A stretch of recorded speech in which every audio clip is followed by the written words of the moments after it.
Why do they have the gold? Why do they have the power? Why? Hey, and welcome back to Shadow-Caste. You seem really excited.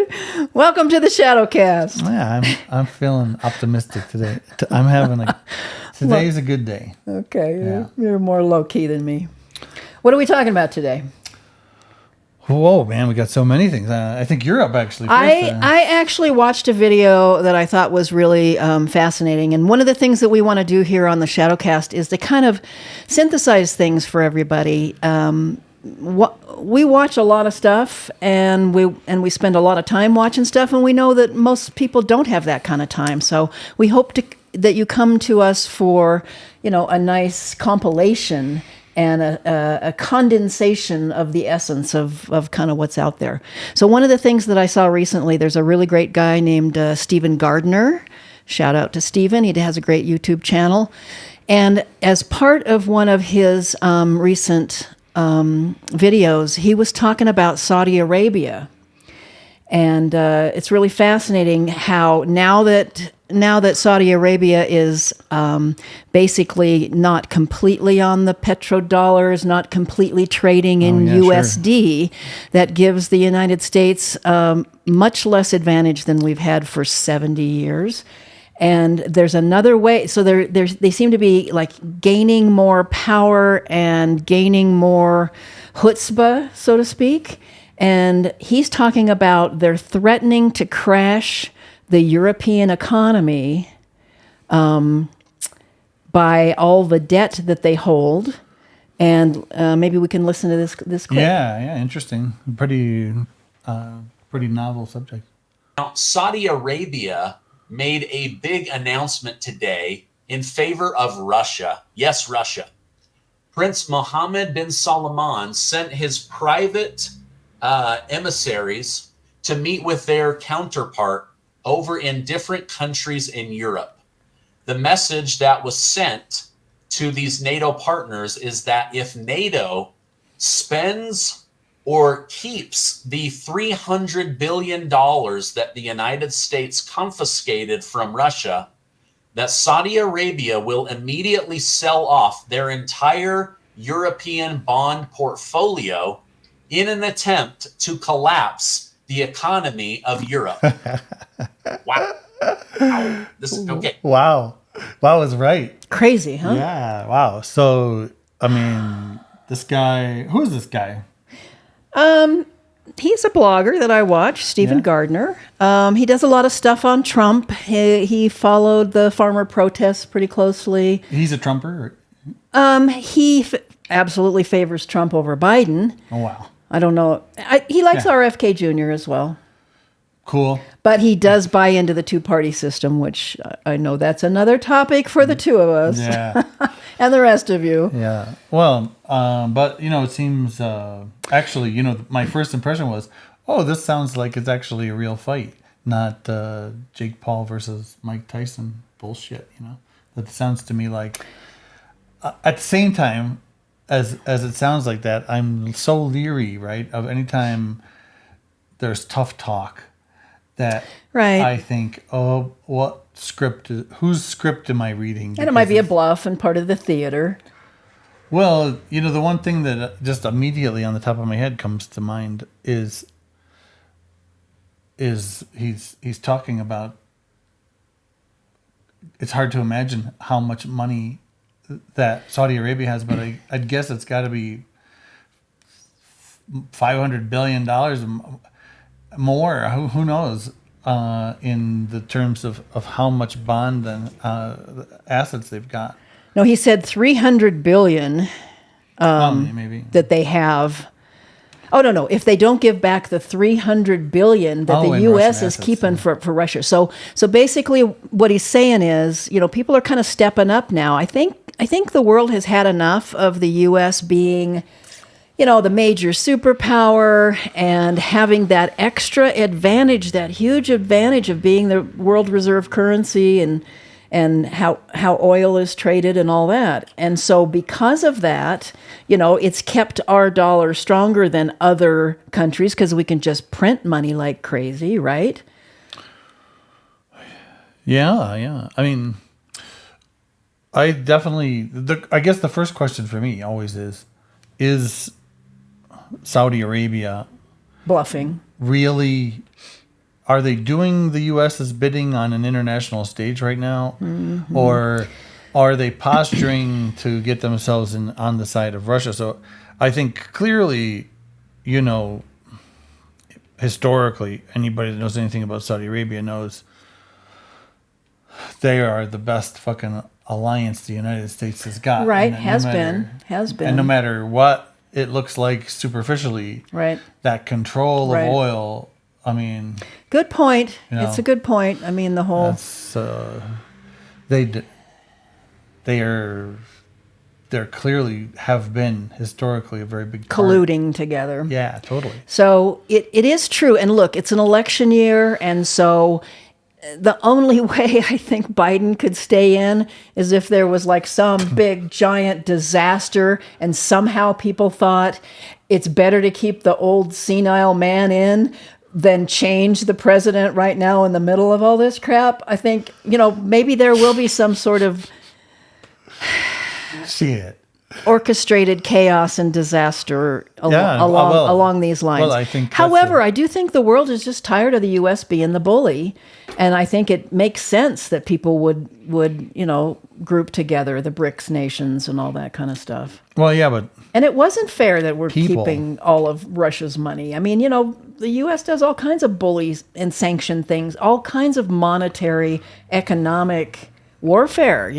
and look what happened in the Middle East, right? I mean, like, pick a country that the U.S. hasn't just Right. completely stolen. We can their destroy oil. a country with our sanctions, but if take their oil. people aren't accepting that the USD is the currency anymore, then all kinds of things can happen, and the U.S. can lose a lot of power. Well, maybe But Europe, why are they threatening the European Union instead of the United States? Although, Well, you just said that ally reason, so yeah, so they can definitely keep their political face with the U.S. Cheers. And at the same time, I really think that we'll do another video on it, but I am just consistently so watchful about what goes on in Europe, because to me, it seems like the master's plan has been for many decades, since the inception and before the inception of the euro, to convert the world to a euro-dominated currency, and to replace the global currency of the United States with that of the euro, because the euro is owned by, and hopefully that's not news to you, the euro is owned by the same people that own the United States dollar, right? So we're talking about the same families that control two continents, and they had more time and more experience when they created the euro. So you can bet your ass, and anybody who knows anything about how the euro is structured will tell you the euro is it devastates countries. Like, no one can leave the euro without complete destruction, and the way that those treaties are written, they've really just converted the countries of Europe into states in the United States. They're powerless. right. They have some power to prosecute fucking criminals in their own jurisdiction, but they become powerless.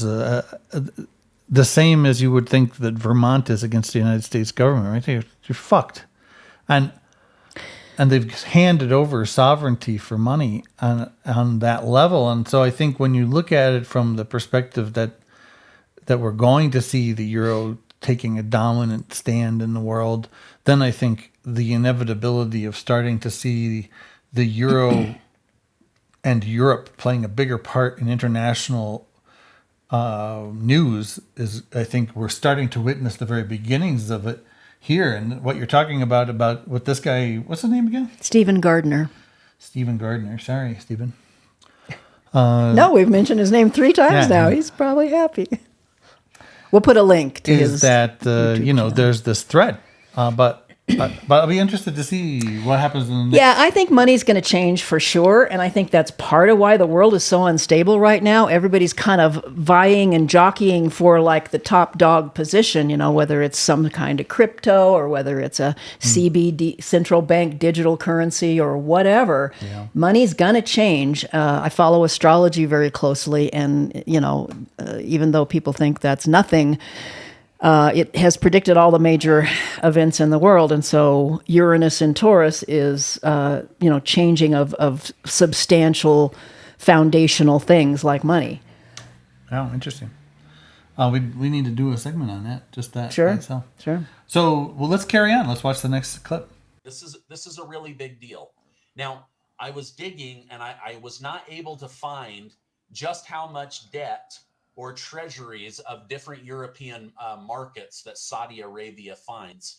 But that's just my upon question. digging, I did learn that Saudi Arabia owned $750 billion of U.S. treasuries while Barack Obama was president. Holy. I have to imagine that they've continued to add to their portfolio, and this number is now in the trillions of dollars. Oh my God, that's Back when Imagine, Obama Barama. Obak. Yeah, let's call him that from now on. Let's do. Yeah. Back in Obak's day. I probably can't say it if I want to. Obak Barama. Back when Barack Barama was president, it was $750 billion of debt that they held. And see, that's the thing. China owns a bunch of our debt.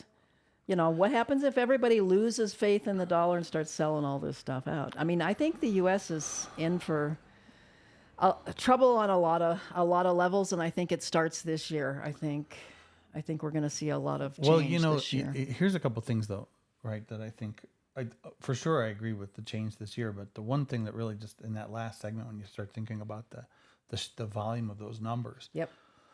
Obviously, they could collapse the economy of the United States or Europe if they've got $1 trillion that they sort of liquidated. It would collapse markets. Yeah. Right. We would see, like we saw in COVID, negative worths happening. Right.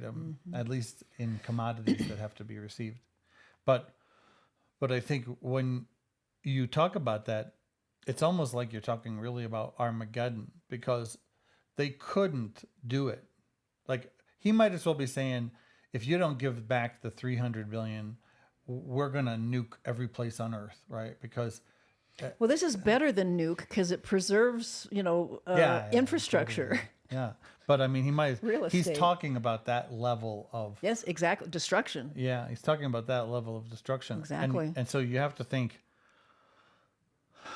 okay, really? You're going, like, because what does Saudi Arabia really have, right? Besides money, like oil. Yeah, but how much is left, really?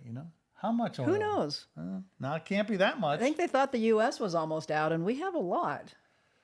Well, we have a lot in reserve, but I'm not so sure we have a lot of untapped deposits. Yes, from you think so? From my research. Maybe if there's anybody out there that's... I mean, Biden's tapping into the reserves that should be like for security purposes. Let's ask help us, will you? You know something about this? Yeah. Yeah.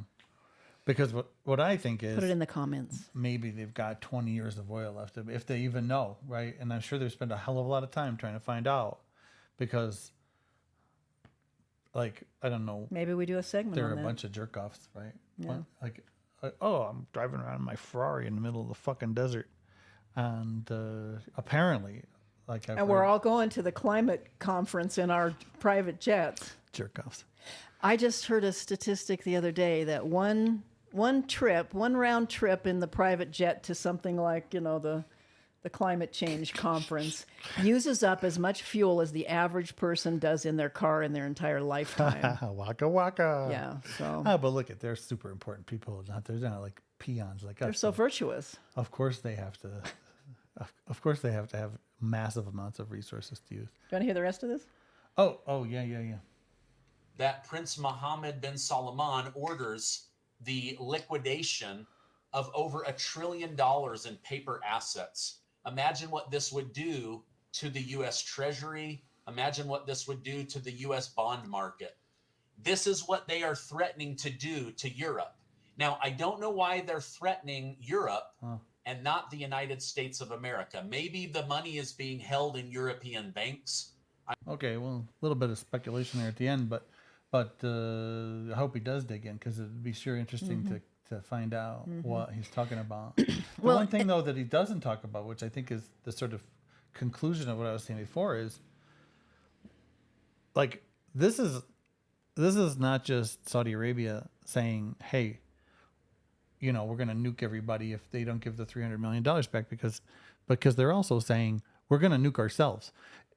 What they're really saying is, which is why I think it's just horseshit, is if you don't give Russia back their $300 million, we're going to kill everybody and ourselves.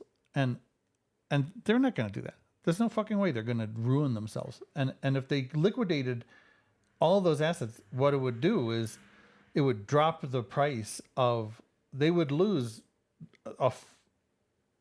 half their fortune in the liquidation of those assets. As those asset values dropped and took everything with it, they would be shooting themselves. They would just ruin their own financial. So yes, they'd have proven a point, but they'd have bankrupted themselves while doing it. It seems impossible, right? You don't think it's that they want to just sell off U.S. assets before the dollar drops so much that those assets are worth a lot less? Or the U.S. is not able to service its debt anymore, or whatever.